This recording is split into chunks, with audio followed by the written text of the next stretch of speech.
What's up, everybody? Happy Monday. Welcome to another episode of Learn with Lo. If you are new here, welcome. I am Lauryn Moore, a functional nutrition practitioner, and I love hosting our Monday weekly episodes of Learn with Lo, where we get the opportunity to kind of dive into a little bit more long-form conversations around some really pertinent health topics. And this month, we've been diving into this functional fertility series. You guys, if you've followed along, you know that I am a sucker for, number one, education. It's such a passion of mine, and you can probably kind of even hear it come out in all of these different sessions that we have together.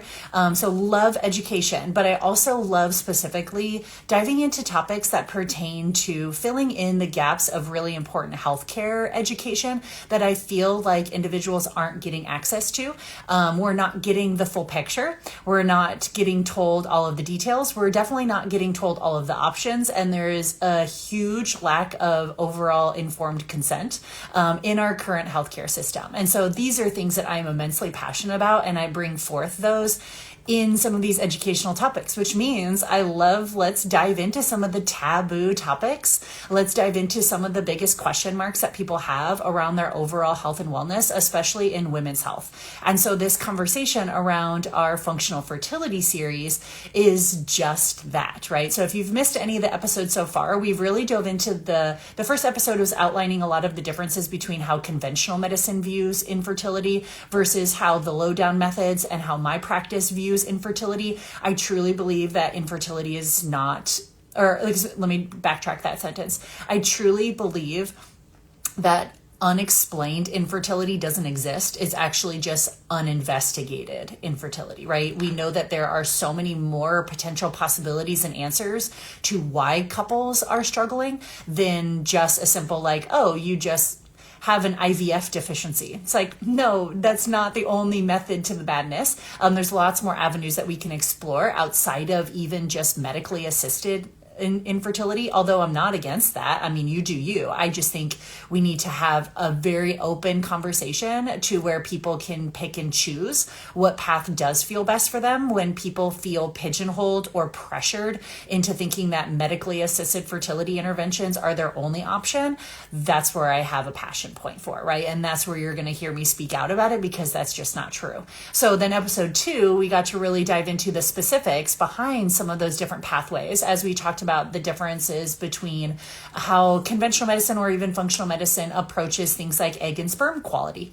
We got to talk about what are the truths behind how we can support our egg and sperm quality at every age and at every stage, and not just accepting the answer of like, oh, you're too old to conceive naturally, when in reality, we probably have some metabolic health struggles that we can actually work to improve, or even looking at how egg and sperm are very, very closely tied to our overall mitochondrial health, right?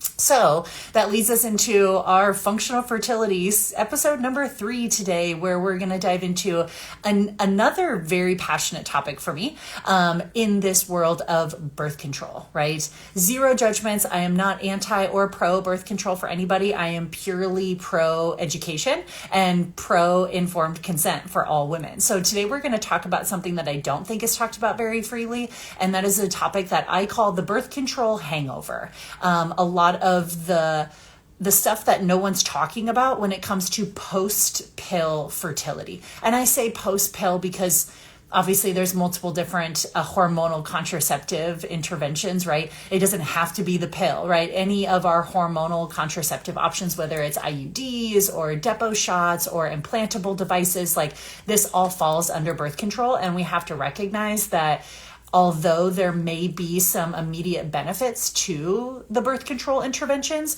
we also have to take that and recognize that it comes with long-term risks or consequences on our future fertility. So, like I said, if you miss any of our prior episodes, feel free to go back, because we're going to dive all in today on one of the most common barriers that I see to infertility that people aren't talking about, and that is more of this post-birth control hangover. So what your providers maybe aren't telling you about hormonal birth control that is probably impacting your fertility even after you stop taking it, right? So thinking about birth control, let's really talk on some of the nuances of it first so that we all have a good understanding of it, right? This is, again, I'll throw these disclaimers out 15 times throughout this episode because I think people kind of come in like, oh, she's anti-birth control. I'm like, no, I am not. I have plenty of patients that utilize hormonal birth control on the regular, but we're using it under the lens of, okay, how are we working to support the body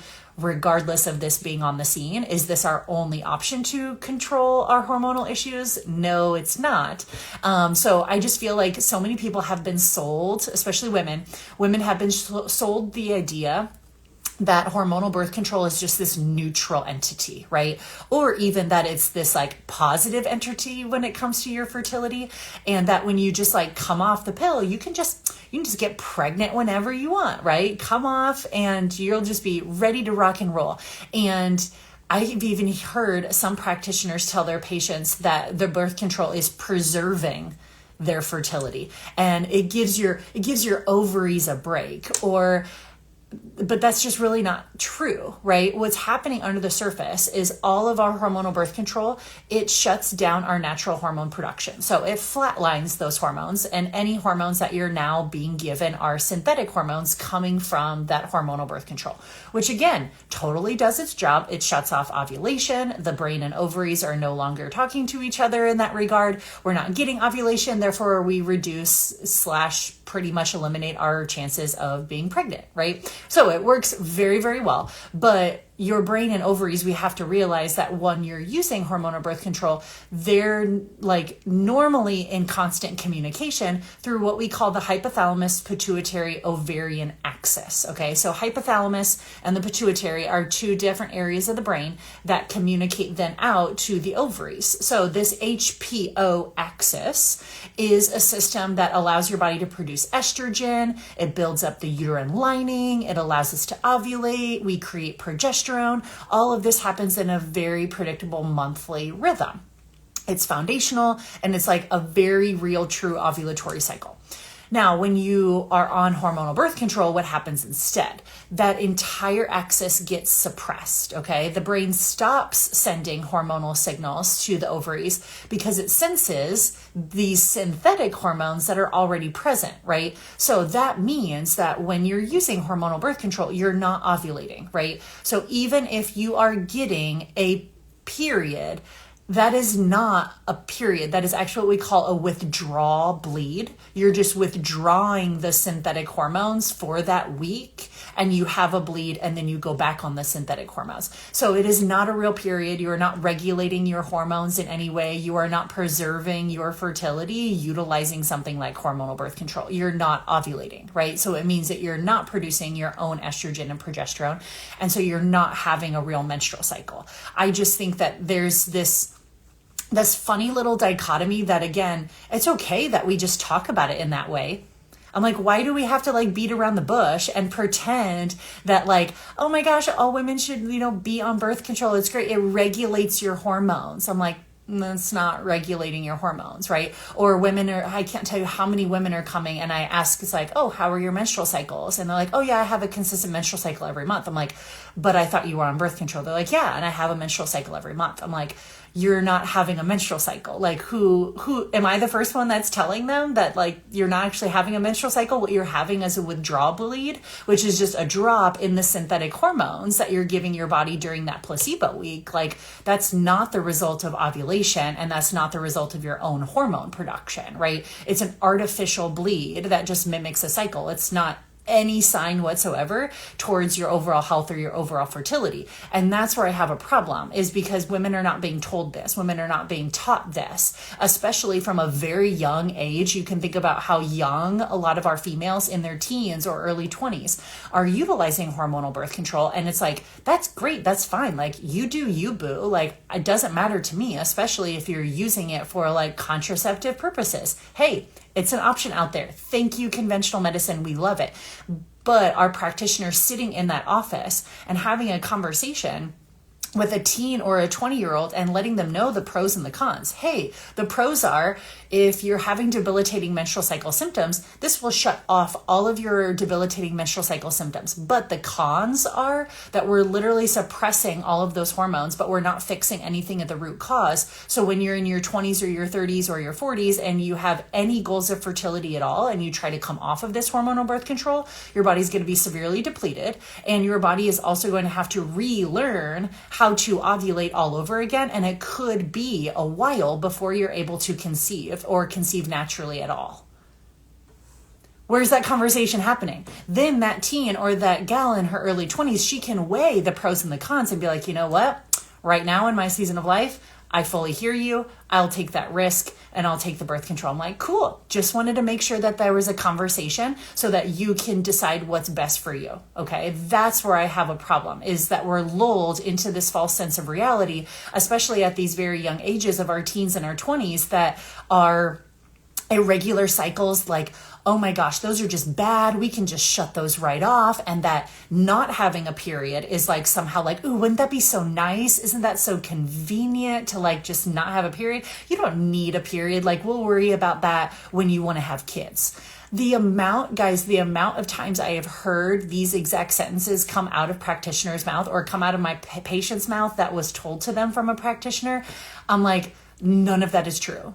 The pill is not regulating anything. Your hormonal birth control is not regulating anything. And the lack of a menstrual cycle every month is a very strong sign of your overall health and fertility. So as long as you're aware of that, great, right? I just think that there's like, we're just not saying the truth. We're not telling the whole story, that ovulation and your menstrual cycle, has nothing to do solely with making babies.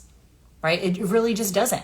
That ovulation cycle every month is for making hormones. And hormones to the female are magic, right? Hormones are supporting bone health, brain health, mood, metabolism, heart health, thyroid health, immune system health, right? So having consistent ovulatory cycles in your teens, in your 20s, in your 30s, in your 40s, like this is laying the foundation for your overall long-term health, even through menopause. So you shut off ovulation with these synthetic hormones, and we like act surprised and we act shocked in the world of women's healthcare today when we have this rampant issues in autoimmune issues in women. We have infertility issues for women.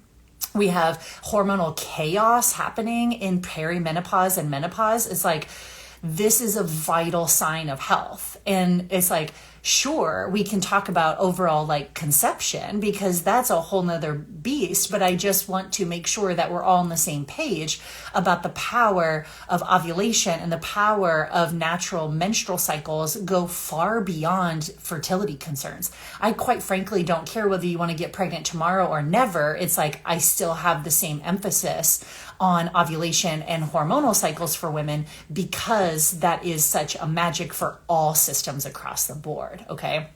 So when we do kind of isolate the thought process though of long-term fertility, because that's kind of part of the conversation we're having today, when it is time to conceive, we have to realize, coming off of synthetic hormones like that, your body's going to have to relearn how to communicate from the brain to the ovary rhythm again. So often we're dealing with kind of the impacts of that, of nutrient depletion, gut issues, hormonal suppression. Like that is something that we'll have to deal with then, trying to come off of the hormonal birth control in the future. So let's kind of jump into, what does the science say about this? The whole idea of our body kind of having to rebuild or relearn certain systems after coming off long-term hormonal birth control. Again, if you heard it once, you'll hear it again. Birth control is not just this neutral thing, right? It's often prescribed as a fix for hormonal symptoms or unwanted cycles, but it alters a lot of key systems in the female body that affect your long-term fertility potential, okay? So let's break down like really kind of the four main areas that we really have to focus on rebuilding post birth control and why they also matter. So number one, we do have to work on really rebuilding proper ovulation cycles, which is really the female superpower. Like ovulation is our superpower as women, and birth control obviously shuts down ovulation for good reason. It overrides that brain to ovary connection. So it shuts off that natural hormonal rhythm. We don't ovulate. Therefore, if we don't ovulate, then you're not getting pregnant, right? There was no egg released. So ovulation though, women, ladies, listen, ovulation is where your body makes progesterone. Okay, progesterone, we call it nature's Xanax for a reason. She's calming. We love her. She opposes estrogen, but this progesterone is crucial for fertility, thyroid health, bone health, even your mood, right? And sleep as well. So without it, without progesterone, which doesn't happen without consistent ovulation, your body it can't like practice for those future cycles and prepare the hormone landscape for pregnancy. So the longer that your ovulation is turned off with hormonal birth control, the longer that it might take to regain that again, especially if some of those deeper imbalances weren't addressed in the first place. So I see so many women who, even coming off of birth control, they do regain the ovulation, but their ovulation is kind of weak, right? And I'm like, you're ovulating, but you're not creating a really robust amount of progesterone with that ovulation. So they might have trouble with like early stage miscarriage. They might have trouble with implantation. They're like getting more chemical pregnancies, right? That is a sign of low progesterone. Sure, you're ovulating, but we can't get the pregnancy to stick because you're not getting a robust amount of progesterone coming out of that ovulation. So that is something that we absolutely have to like nurture and help the body relearn how to do that. I do that through food, lifestyle, gut health, immune system support, right? All of the things, the mitochondrial support that we were talking about last week. So supporting ovulation and relearning that again, number one area that we have to rebuild post birth control. We also have to really rebuild just the menstrual cycle in and of itself. So we have to recognize that the birth control, it induces just a withdrawal bleed. It's not a true period, okay? It is just because you're stopping some of those synthetic hormones, and so you're getting this placebo week, you're getting a shedding of the uterine lining. This artificial bleed sometimes makes, like it masks what's actually going on in the cycle, and it prevents us from recognizing irregularities or missed ovulation or signs of hormone dysfunction. So we're kind of lulled into this false sense of reality that like everything's working smoothly, when in reality, like your cycle health may not look super good. So like I said, rebuilding the ovulation, rebuilding some of that estrogen and uterine lining so that you have a good detoxing menstrual cycle every month, huge. Some of the areas that a lot of people don't think about that gets disrupted with birth control, and sometimes is the reason why women needed to go on birth control in the first place, is your gut microbiome. Okay. Sorry, ladies. I know it sounds totally unrelated, but your gut is a key part of your overall metabolic function. You're struggling with energy, mood, skin issues, hormonal issues, menstrual cycle issues, infertility. You gotta look at the gut. It's probably ruling the show right now. And if you've had any time, especially years or decades where you've taken hormonal birth control, chances are the gut probably needs some TLC because it gets destroyed on hormonal birth control, okay? So studies show that oral contraceptives actually shift the microbiome bacteria composition completely, and they contribute to what we call increased intestinal hyperpermeability, aka leaky gut. So if you've had a prolonged amount of time on birth control, chances are you have what is called deficiency dysbiosis and intestinal hyperpermeability. Not good, okay? That's going to disrupt everything from nutrient absorption, immune system regulation, estrogen detox, all of these being very, very essential. So an imbalanced gut microbiome can lead to more of the estrogen dominance, fibroids, inflammation, autoimmune flare-ups, all of those things that can interfere with overall natural conception. And then finally, I know a lot of us have probably heard this, birth control tends to deplete a lot of those key nutrients. Ironically, birth control tends to complete a lot of key nutrients that are imperative for overall egg quality. riddle me that, right? It's like, okay, so we're lulled into thinking like, oh, birth control is preserving my fertility and it's doing all these great things and regulating my hormones. I'm like, no, it's actually depleting all of the very same vitamins and minerals that our eggs are reliant on to live and grow and thrive. So kind of the complete opposite, okay?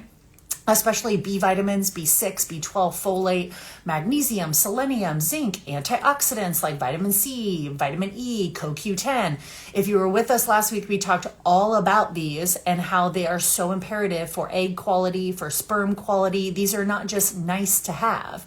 These are the exact critical nutrients that our eggs need for proper DNA repair, for healthy hormone synthesis. So if your cells are starved of nutrients, know that fertility is going to become an uphill battle. It just is. And yet most post-pill or post-hormonal birth control females are running on empty and they don't even know it, okay? And so then you're just getting sent like, oh, you stopped your birth control and you tried for 3 months to get pregnant, 6 months to get pregnant, a year to get pregnant. Oh, Pierre, I guess your only other option is IUI or IUF. I'm like, but who talked to her about what'd you do? Just take her off hormonal birth control and then just let her run free and tell her oh, you should be able to get pregnant tomorrow. It's like, this gal needs support, right? You can't just yank birth control out and expect her to be able to get pregnant tomorrow. And if she does get pregnant tomorrow, we have a higher chance of postpartum anxiety, postpartum depression, traumatic births, preeclampsia. I'm like, maybe she shouldn't get pregnant right after stopping hormonal birth control. We got some work to do, which then leads us into something I'm very passionate about, which is called preconception care. This to me is not optional, right? This is not a story of oh, yep, I'll just stop hormonal. You want to get pregnant next month? Go ahead and just stop your hormonal birth control this month then and just go at it, right? It's even if you bounce back from an ovulation standpoint, I've known plenty of females that stop hormonal birth control and get pregnant naturally a couple months later. Great, awesome. The question is should you? It's that seems a little bit suspect to me because this blows my mind every time. It's there's no guidance, there's no prep, there's no education about what just happened to your body for the last 5, 10, even 15 years that you've been on hormonal birth control. It's you just treat fertility like this light switch that we just turn back on. It's not that simple, right? Conventional medicine absolutely skips that crucial window of preconception care, which is arguably, to me, one of the most important phases in protecting your fertility, the health of your pregnancy, even the lifelong health and future of your baby, right? A lot of times, like I said, these are some of those taboo topics that people aren't talking about. With issues with women having, like I said, postpartum anxiety, postpartum depression, difficult birth experiences, higher risk of C-sections, poor birth weight, like I said, you name it. And I'm super curious of what's been happening more in preconception care, what happened in the womb, what was the state of the mother's overall nutrient status going into that pregnancy is going to determine a lot of these things. And it's it's okay for us to talk about these things, right? It doesn't have to be this, it's not a blame game, right? Every female out there is doing the best that they can with information they have. But I would bet if more females had this information and they're oh, so I should really spend at least 3, 6, 9, if not 12 months caring for me and putting myself in a really solid spot before getting pregnant. I should be working on my egg quality and my ovulation and my progesterone and my gut health before I get pregnant. And chances are I'm going to have a much more enjoyable, happy, healthy experience being pregnant. I'll probably feel much better in that 4th trimester of becoming a mother. And I'll probably be a lot more resilient to the stress that is pregnancy and or breastfeeding. Yeah, all of those things being true. So let's stop acting surprised when there's so much difficulty for women around these times because they're going in so depleted already, okay? So no, to kind of wrap up our time, because I know I can get really passionate about these topics, but post-pill recovery, it's a real thing. After years or decades on synthetic birth control, your body is going to have to relearn how to do some things, and it's going to have to detox excess estrogens, and we're going to have to build up overall nutrient status, and we're going to have to control our microbiome and blood sugar balance. So the things that your OB may not be telling you, number one, that brain and ovary connection, it may take time to reboot. okay? And that's okay. It is not uncommon to go months, maybe even year, without a regular cycle coming off of hormonal birth control. And this isn't just an inconvenient thing. This is your body trying to remember how to function properly again, and it's gonna need some support.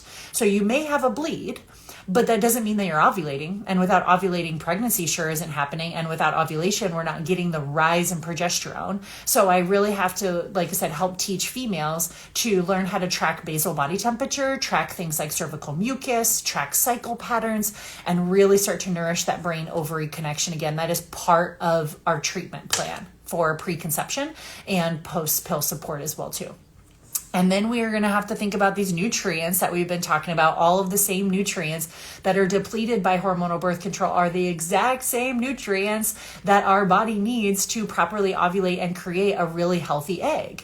So deficiencies in our B vitamins and zinc and iron, magnesium, add in things like our antioxidants, magnesium, real food.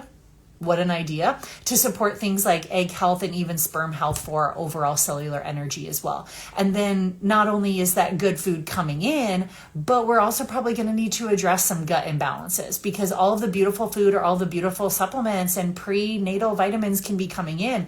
If your gut health is a mess and you have a ton of inflammation going on in your gut and your liver, I mean, all of those supplements could just be getting eaten alive, okay?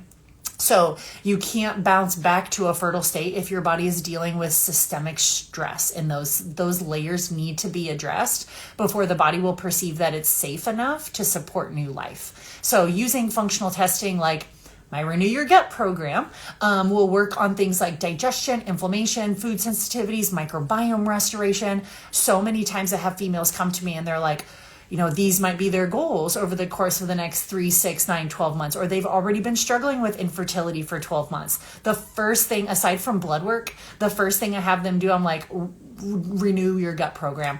Do my Renew Your Gut program. And they're like, no, I'm here for like fertility concerns. I'm like, Renew Your Gut program, right? It's like, that is where we're going to be able to uncover and support the root causes of a lot of these infertility concerns that you're having. So addressing hormonal support, addressing detoxification, addressing inflammation, like, yes, yes, yes. So Renew Your Gut program, I'll say it again, that is going to be the secret sauce there for a great area. If someone really wants to do a deep dive into this and they're like, I'm picking up what you're putting down, Lauryn, like, help me work on my preconception care, Renew Your Gut program. Okay. It's a great spot.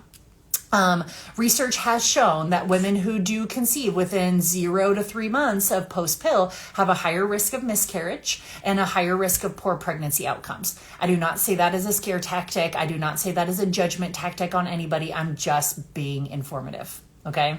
And letting people know that your body has not had time to restore nutrients and hormones and cellular integrity. It's like, that's why I call this the birth control hangover, is because you feel off, you know, your body's lagging behind, but nobody warned you and nobody is giving you resources around these things. So this is why this type of care and these types of conversations to me matter so much, because even if it reaches one other person out there, one other female who starts to kind of wake up to the idea of like, oh, my cycles aren't just like a nice to have, and they're not an inconvenience. They are like the foundational window that truly recalibrates me to my body, to replenish me from what is depleted, to reconnect me to my natural hormone rhythms, whether I want to conceive or not. Like, this is part of my thyroid health, my brain health, my bone health, my overall longevity and vitality in life, which is really cool. So remember, we as humans, we as females, we're designed to be fertile, but your body needs the right conditions and we can get it there again as well too. So if you're curious about any of this, I think, like I said, to dip your toes in, you can definitely visit the link in my profile that'll take you to my website and schedule a consult there where we can draw some blood work. We can really get in depth and kind of see like what avenues are your kind of biggest stumbling blocks, and just be able to have a full hour together to talk about you, right? Talk about you and your concerns, where you've been, what you've tried, what you're missing, what you're lacking. And also, like I said, if you know for sure that like this is your path, you may may be ready to just jump right into my Renew Your Gut program. And you can do that from my website as well too. So lots of different resources for you guys to think about this functional fertility, but no taboo topics are off limits here. So let's, like I said, let's be informed and let's talk about it and give women all of the resources to be successful. So hopefully if you enjoyed this, share this with a friend who you think might also benefit. And we'll be back next week for the last episode in our functional fertility series.